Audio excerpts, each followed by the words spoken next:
Hello everyone, welcome back to Sydney and Starlet, and if you're new here, welcome, enjoy the videos. So today, me and Sydney are going to be reading a little golden book, The Elves and the Shoemaker.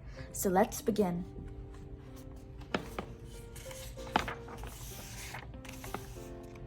Once upon a time, there was a kind shoemaker. Though he worked very hard, he grew poorer and poorer. The day came when he had only enough leather left to make one last pair of shoes.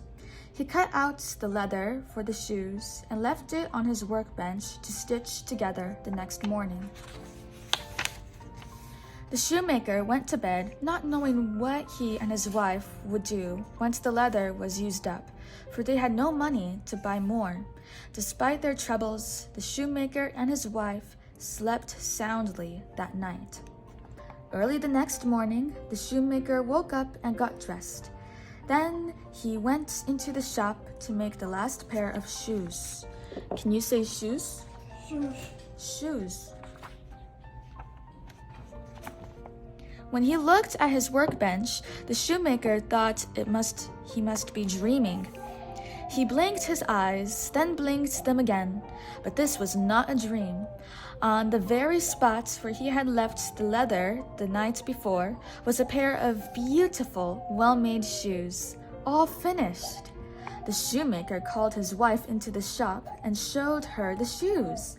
"They're splendid," she exclaimed. "But when did you make them?" "I didn't make them," the shoemaker replied. "I found them here this morning." The shoemaker put the shoes in his shop window. Soon the door swung open and a fine gentleman walked in. "I must have these wonderful shoes," he said. "I've never seen any like them. The stitches are so small and delicate." The shoemaker sold the shoes to the gentleman, who paid a very high price for them. With the money, the shoemaker was able to buy enough leather to make 2 more pairs of shoes and a nice big soup bone for dinner. That night, the shoemaker cut out the leather for the shoes, but he was very hungry and he could smell the delicious soup his wife was cooking. "I'll make the shoes tomorrow," he said, and then went to eat dinner. The next morning, he found 2 pairs of elegant shoes on his workbench. He showed them to his wife. "Who can be making these marvelous shoes?" she asked.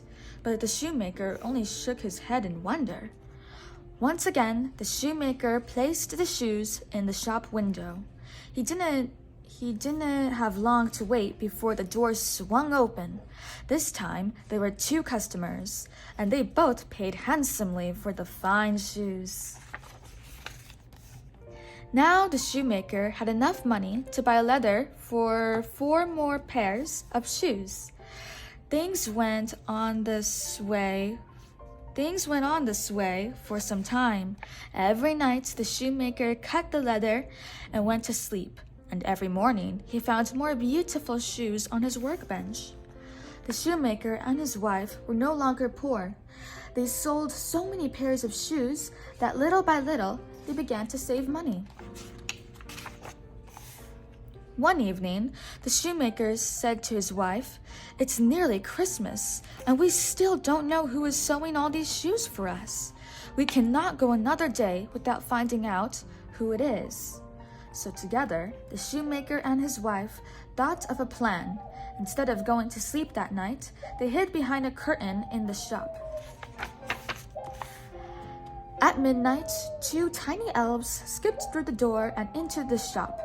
The shoemaker and his wife watched in amazement as the elves quickly began to stitch and sew. Soon, the workbench was filled with handsome new shoes. But the moment their work was finished, the elves vanished. The shoemaker and his wife were astonished. They decided they must do something for the tiny creatures who had been so kind to them. "The elves were not wearing any coats or hats or shoes," said the wife. "The poor little things must get very cold at this time of year." So the shoemaker and his wife made 2 tiny suits of clothing for the elves. The next night, they laid out the little clothes they had made and then hid behind the curtain once more. At exactly midnight, the elves appeared in the shop. When they saw the new clothes, they were overjoyed.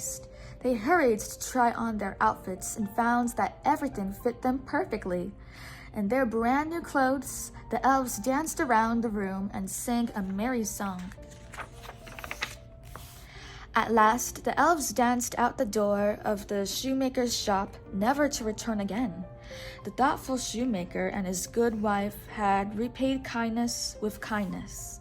They never wanted for anything and lived happily for the rest of their days. The end. So that is it for today, everyone. We really hope you all enjoyed it, and we will see you all next time.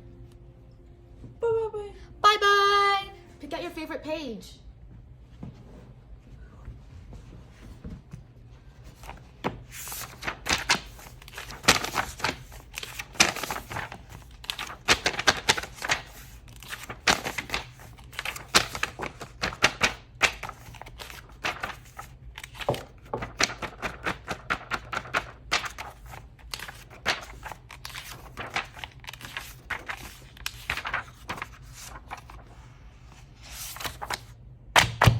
That's a splendid page.